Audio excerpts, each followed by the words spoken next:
Welcome back to Brands Hatch for the second of two races this weekend for the Lotus on track Elise Trophy. The cars making their way up to the grid in pole position, going the way of Andrew Walsh. This grid based on a driver's second best qualifying time in the qualifying session on Friday, and so Andrew Walsh starts on pole. Simon Scuffer with him. Yesterday's winner Chris Randall lines up third, and further back on the grid there are plenty of other quick drivers who need to make progress, and amongst them is Steve Williams, who will start 32nd on the grid. Now Steve didn't even get to the first corner in the first race before he was involved in an accident that also wiped out David Skeggs. David has taken over Malcolm Sanders' car and he starts right at the very back, and those two are going to be worth watching. Sean Bicknell missing from the grid, sadly.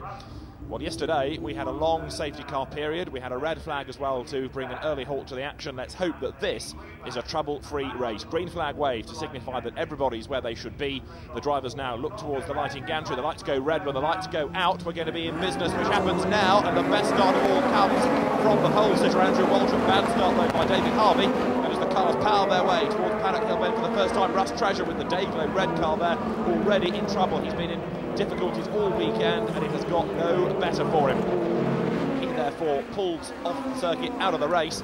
Everybody else in the meantime powering their way then now up through Druids for the first time, and you can see just what a very busy grid it is. Number 2 Paul Golding there around the outside and loses it. The man that created the series spins on lap 1. Paul Golding spins up at Druids. Everybody else survives, do they? Yes, they've all managed to wriggle past him. And back into the race goes Paul Golding, a bit red-faced, but thankfully everybody has avoided him. No contact, no damage, but Chris Randall it is then from the second row of the grid, who's found a way through into the lead. Christian Watkins trying to make some progress further back as well as the cars turn their way through Surtees and McLaren for the first time. Randall leading, Andrew Walsh second, Simon Scuffer third as they come up towards the completion of lap number 1. Chris Randall's had 3 wins this year.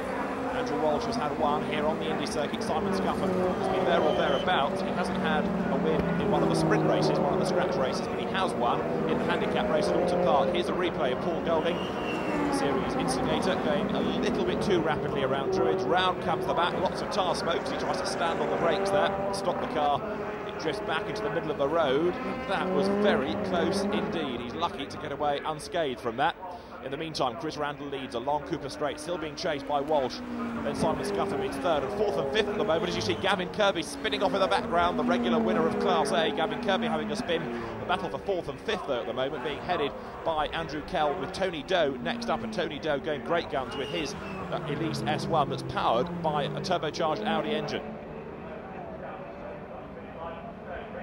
Race leaders across the line. Chris Randall leading by 9/10 of a second now from Andrew Walsh. Simon Scuffer 3rd, Andrew Kell still 4th, Tony Doe 5th ahead of Chris Pearson, and then David Harvey 7th, recovering after that poor start. Replay here of the Class A fun and games. Michael Edwards ahead of Hans Baumhart, who goes up the inside, loses it, gets it onto the grass and slides across the circuit. Case of hands down, I think that. Anyway, Hans Baumhart back into the race, albeit he will have lost ground and therefore possibly now any chance of winning Class A.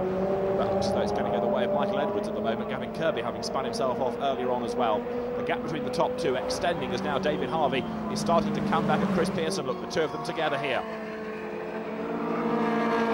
David Harvey in a 340R on the back of the Motorsport Elise in the hands of Chris Pearson. Up they come now towards the hairpin at Druids, and Tony Doe just ahead of them. His car with the 1.8 litre turbocharged Audi engine going very well, but Chris Pearson tries the outside, then the inside, coming down towards Graham Hill Bend, the 2 almost overlapping into the braking area there, but Tony Doe hangs onto the place then. He runs a little wide up onto the curb, and now getting the run on the inside along Cooper Straight is Chris Pearson. Is he going to be able to go through? He's got the inside line for Surtees. He does go through. Tony Doe forced off line there. In fact, David Harvey comes through as well. Tremendous little battle between these 3.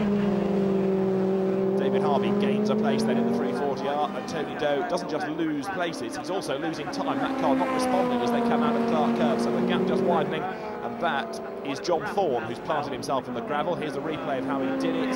The back comes round, he tries to correct it, but I'm afraid ultimately off he goes into the gravel bed, and that's one of the Vauxhalls that has gone AWOL then.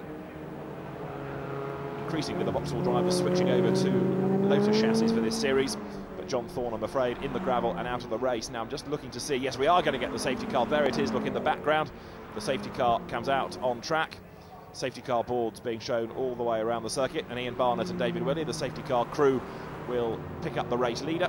The incident will be cleared up, and then we'll be back to racing once again. And it's going to be a pretty short, as you can see, what, 3.5 minutes of racing up towards the checkered flag here.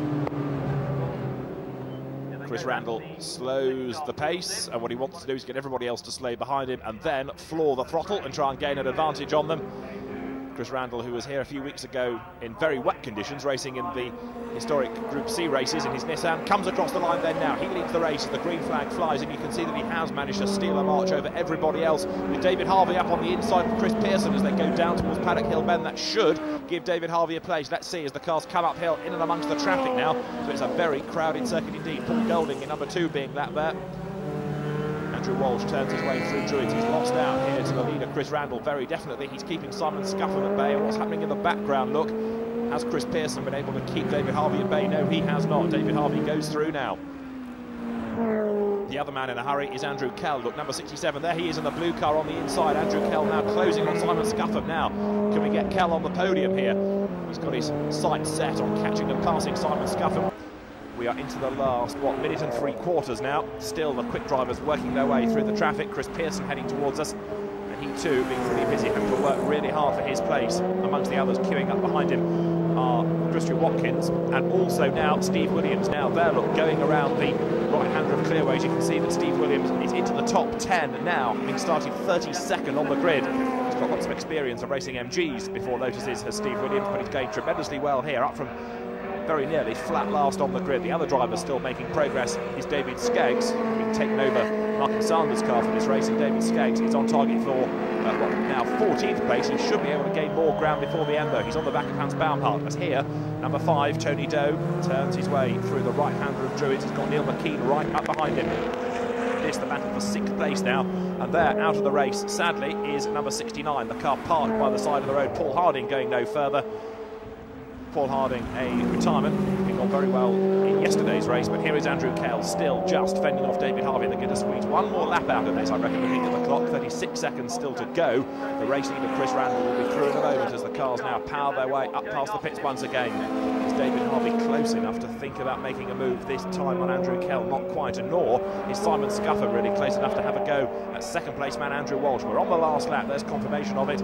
It's Tony Doe and Neil McKean come through almost nose to tail now. Then the next gaggle of cars headed by Chris Pearson.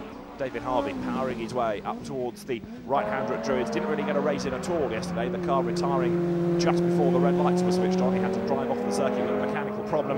He's gone much, much better today, despite the poor start. And in the background, look, Tony Doe was slow out of Druids. Now, wait to see, can Neil McKean find a way past him?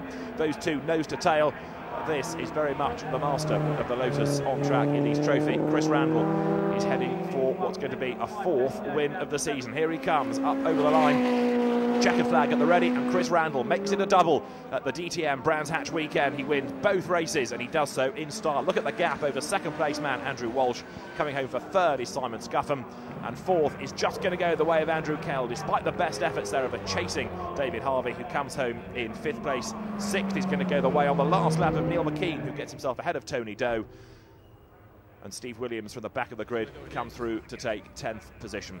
Confirmation then of the results. Over 3 seconds is the margin Randall has over Walsh. Scuffham 3rd ahead of Kell and Harvey. Neil McKean 6th ahead of Tony Doe on the last lap, with Chris Pearson fending off Christian Watkins, and Steve Williams coming home to round out the top 10. There you have the drivers on the podium. Chris Randall on the top step for the 2nd time this weekend as the overall race winner. Andrew Walsh goes one better to be 2nd this time out. Simon Scuffham pushed 1 place down. He finishes in 3rd.